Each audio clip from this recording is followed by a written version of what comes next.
lantaran lamun urang ibadah teu make ilmu acak-acakan,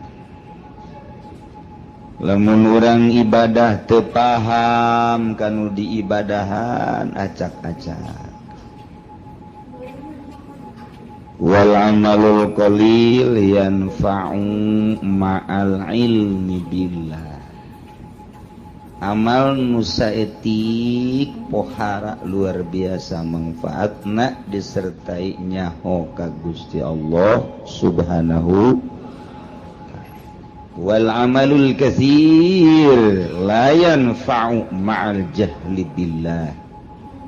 Amal anu saadag-adag, amal anu sababaraha godag, godag loba-lobana tapi bodoh ka Allah teu manfaat saeutik-eutik aja. Teu puguh atuh ibadah bari teu nyaho ka Gusti Allah mah. Mun teu nyaho ka Gusti Allah engke ibadahna salat bae ngahareupna teu puguh. Babacaanana diganti ku make bahasa Indonesia bisi teu ngartieun meureun Allah. Pan bolon eta kos kitu. Teu ngarti ka Allah mah acak-acakan ibadah teh. Ditarjamah Fatihah teh dina salat teh geus teu kudu make Fatihah. Allahu Akbar na ge urang bahasa Melayu mah Allah yang Maha Agung. Atuh bahasa Jawa mah meureunna Allah Maha. Terus kabeh ditu da. Gitu itu tengarti ka Allah mah kos kitu. Mentak 2 rakaat jelema nu paham ka Allah nu ngarti ka Allah salat dengan 2 rakaat berbanding 1000 rakaat jeung nu teu ngarti ka Allah masih ke dibandingkeun jeung 1000 rakaat beratan nu 2 rakaat. Tuh coba bayangkeun maca la ilaha illallah anu paham ka Gusti Allah. Komo geus datang ka hakikat mah hiji la ilaha illallah wali lu geus paham ka Gusti Allah dibandingkeun mun ditimbang jeung la ilaha illallah ratusan ribu nu teu paham ka Allah beratan keneh la ilaha illallah hiji dibandingkeun ratusan ribu bahkan jutaan. La ilaha illallah teh lamun aya jauh Ambon we muludan amplopna gede. La ilaha illallah na ge embat. Kitu mah la ilaha illallah anu bebeneran tengah peuting. Eueuh nu kos kitu mah je eueuh cauan. Ta eta la ilaha illallah teh bisa ngabanding urang tek ngadoakeun hiji jelema make la ilaha illallah hiji nu paham ka Allah jeung nu berjamaah ratusan ribu jelema hebatan nu hiji. Lantaran hiji ieu mah ngarti ka Gusti Allah. Ta ieu urang ngaji teh hayang ngarti ka Gusti Allah Subhanahu wa taala. Dibandingkeun jeung salat sunah, ieu gedean keneh ngaji. Malah aya nu can salat subuh. Ngaji bae lah pokona heula. Aduh. Cek anu keur dieu ke ziar aing eta teh. Hati-hati salat subuh. Kamu bau bentek betul salat subuh. Insyaallah karim. Tuh gitu. Jadi orang ieu per minggu nah urang ngaji teh hayang wauh jeung Gusti Allah Subhanahu wa taala. Bentukna engke mun geus wauh ka Allah moal hayang ngridit. Eta geus wauh ka Allah. Lamun nu ngridit can wauh ta ka Allah masih kena jauh jeung Gusti Allah.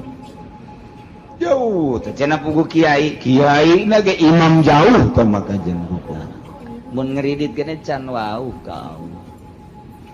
Lamun masih kene beuki nonton TV eta ge can wauh ka Gusti Allah. Mangganing di imah TV ambalayah.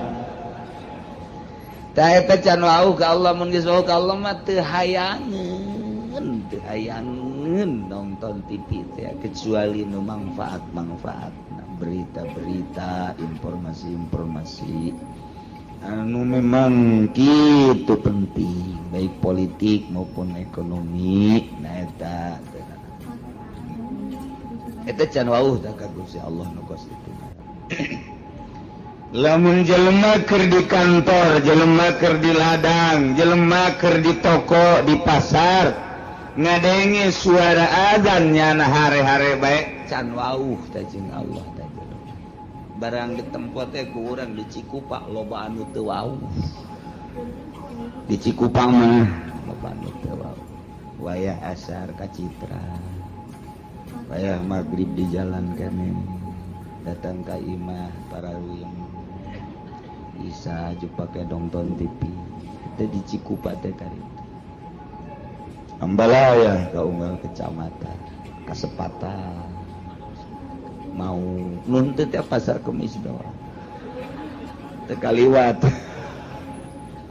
ya Allah ya Rabbi teh warang jadi nempo akhlak manusia jeung nempo jelema wauh jeung henteu ka Gusti Allah di deuleu afalna di deuleu pagaweana tuh nu mantap ge urang ieu ngaji hayang wauh ka Gusti Allah Subhanahu nu mantap hayang wauh lantaran nu boga neraka jeung nu boga surga Allah mun geus wauh ka Allah mah begitu urang deuk di ka nerakakeun atuh bebeja bae Gusti panabdi geus wauh ka Gusti keur di dunia nonton TV tilok sekali-kali doang jabar sama Gusti paling ya abdi malam minggu bae pagi-pagi malam Senin bae pagi di malam Selasa malam Rabu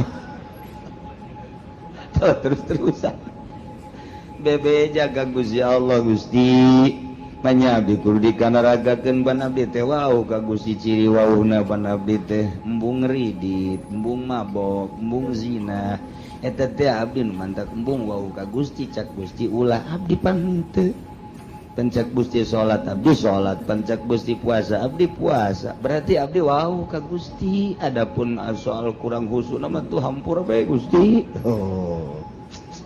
teh kitu tah cak Gusti jalan coba padahal banget sih ada barang di dalam teh bener ada herang saya tiga banget malaikat amankeun teh mah wauh ka aing wauh emang cek malaikat ya setengah wauh lah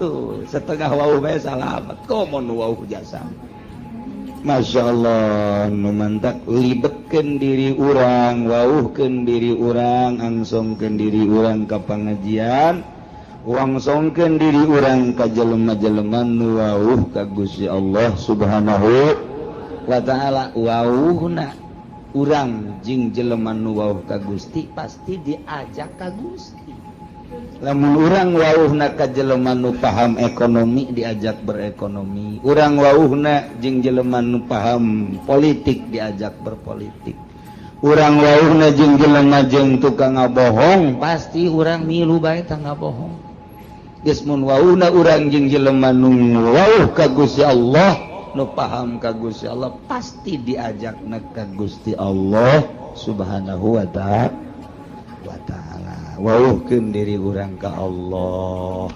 babari wauh ka Allah dia cek Kanjeng Nabi ti Gusti keneh man arafa nafsah arafa rabbah sajelema anu nyaho ka dirina bakal nyaho ka pangeran nyaho ka diri urang nyaho ka pangeran saha diri urang teh makhluk berarti nyaho pangeran teh kholi saha diri urang mah butuh dahar berarti kholik mah teu butuh dahar sebab Allah mah mukhalafah lil hawadis nyaho ka diri urang bakal nyaho ka Gusti Allah carana bertauhid coba gerak tibimiti wujud kidam bako mukhalafatus kabelah dituna terus orang bersyariat bertauhid berangkat timimiti aqwal datang ke ahwal urang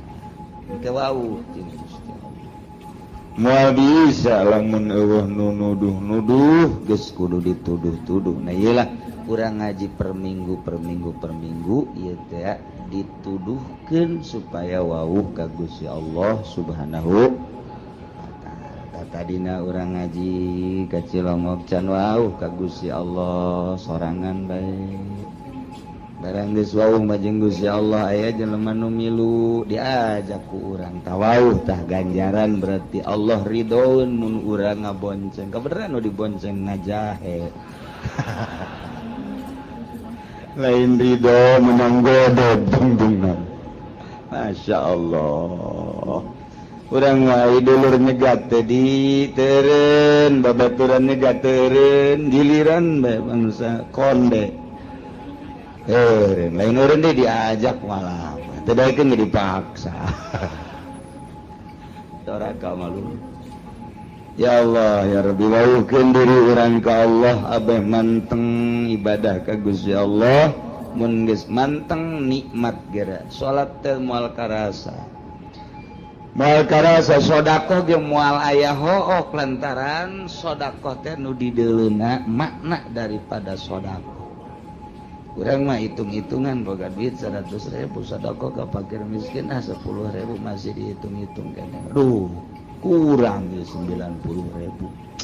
Jadi kurang 10.000 hese neanganna mangkana eta. Urang mah pabelit jeung kos kitu bae tapi lamun tek mah ningali ganjaranana 10.000 dititipkeun berarti pake meuli sorga. Naon hartina duit 10.000 lamun dibandingkeun jeung sorga Allah. Tah lamun nu kadeuleuna sorga nu kadeuleuna bidadari tuh digerokeun deui pake mesin kadieu sia kunaon ye kabeh ye urang mah lain kadieu sia kunaon 5.000 bae dicokot deui kembalian tah amo sodako make kembali teh kira-kira ya can paham eta keur carita sodako boro-boro ka batur urang mah ka pamajikan ge pelit sakapa majikan baik nusa gulung sagalang pelit keneh bae pelit jasa kapan majikan teh bebeja ka balanja malu nu kamari pan aya kombalina kamari iraha kamari sia nyokot oh sabaraha 100.000 meureun paling ge dibalanjakeun 20.000 teh kombalina ka mana beuka geus sabaraha poe eta sabaraha poe tungtungna mah gara-gara balanja hakeuk kadenge kata tangga Masya Allah kudu ke balanja tah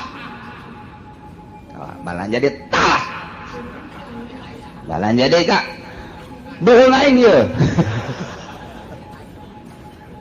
Masya Allah saya orang belajar nu dideleuna ulah terlalu duniawi tapi nu dideleuna ukhrawi bakal harampang kabeh nikmat belajar kos gitu teh kudu belajar lah mun teu belajar mah tuh moal bisa naon kudu belajar ke geus belajar bisa geus bisa jadi ahli geus ahli mah nikmat ahli sedekah ahli ngaji ahli salat ahli mun geus dapat ahli mah nikmat naon